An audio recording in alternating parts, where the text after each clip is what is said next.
Seorang petugas imigrasi tewas akibat terjatuh dari lantai 19 apartemen Metro Garden, Kota Tangerang, Banten. Korban jatuh diduga usai dilempar oleh warga negara asing asal Korea Selatan. Ada anggota yang di atas. Ada yang di atas.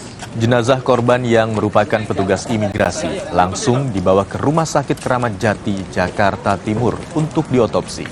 Petugas gabungan dari Inafis, Puslap 4, dan Dokkes Polda Metro Jaya melakukan olah TKP guna mengetahui kejadian sebenarnya.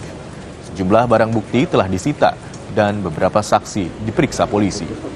Sementara WNA asal Korea yang diduga sebagai pelaku kini telah dibawa ke Polda Metro Jaya. Ini kita sedang melakukan olah TKP, ya, baik dilakukan oleh Puslap 4, Inafis maupun kedokteran forensik. Ya, ini tujuannya untuk apa? Untuk memastikan apa penyebab dari jatuhnya seseorang tersebut.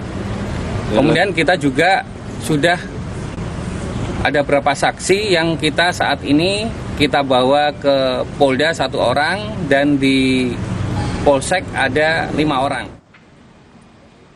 Polisi masih terus mendalami kasus tewasnya pegawai imigrasi usai terjatuh dari lantai 19 apartemen di Tangerang, Banten. Polisi menyebut telah memeriksa TKP dan menemukan bercak darah. Hal ini mengarahkan pada kesimpulan adanya tindak pidana dalam insiden itu. Polisi juga masih mendalami keterangan dari terduga pelaku yang merupakan warga negara Korea Selatan.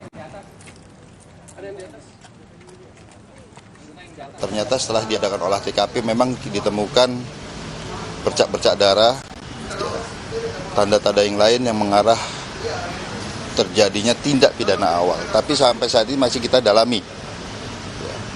Kemudian kita juga mendatangkan tim digital forensik, kita dapatkan beberapa rekaman-rekaman CCTV, termasuk pada saat pelaku ini mengancam security dan petugas hotel.